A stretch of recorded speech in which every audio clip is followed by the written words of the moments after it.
don't believe that this person that accosted me on the street was an accredited journalist. If so, he could go through usual channels to request an interview, which of course would have been given. He wasn't at all impartial in his views or opinions on subjects he wished to question. Quite the opposite indeed, and he was unmasked and unvaccinated.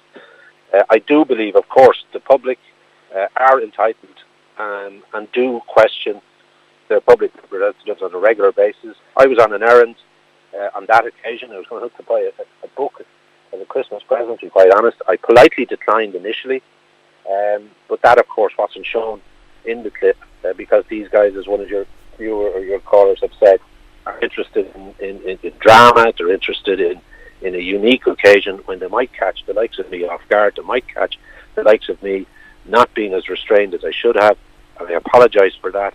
But having said that, I don't believe that any public representative should be accosted in the way in which this guy did that.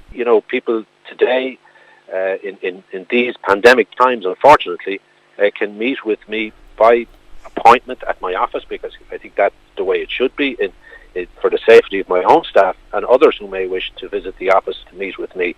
But I definitely don't believe it's fair game for an unmasked character such as this, an unvaccinated character such as this, to believe that he has a right to invade my private space and accost me while I'm walking down a public street.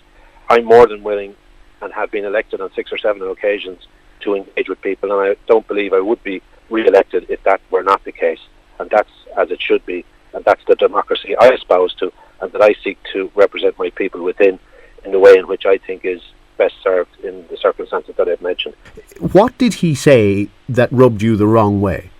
Well, in the first instance, he came over and immediately began to question me or make assertions or insinuations to me on a public street. I said, excuse me, with all due respects, I'm a private citizen at the minute. I'm just on a private errand on a public street. If you don't mind, we can arrange an interview at a suitable location and time.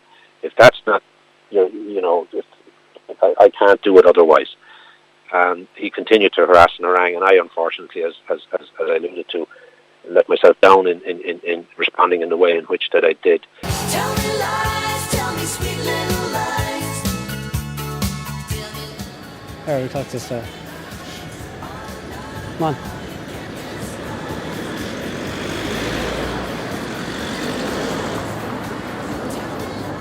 Mr. Cowan, how's it going? Stephen Kerr from the Irish Inquiry. Just a quick word, please. The Irish Inquiry.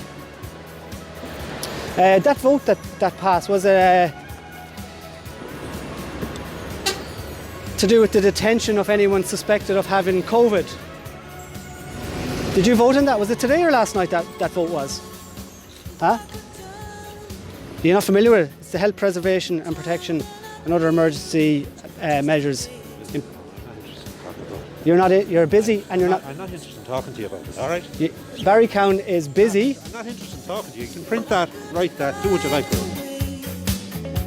So I'll settle for one day to believe in you.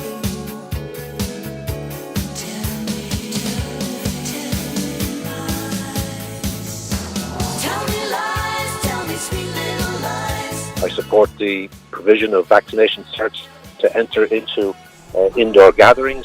The National Immunisation Advisory Council, otherwise known as NIAP, have made a recommendation to government that children between the ages of 5 and 11 are, available now for vaccination. And I would ask people to support that process and respect and appreciate the expertise, the professionalism and the scientific knowledge that there is available to government in making that decision.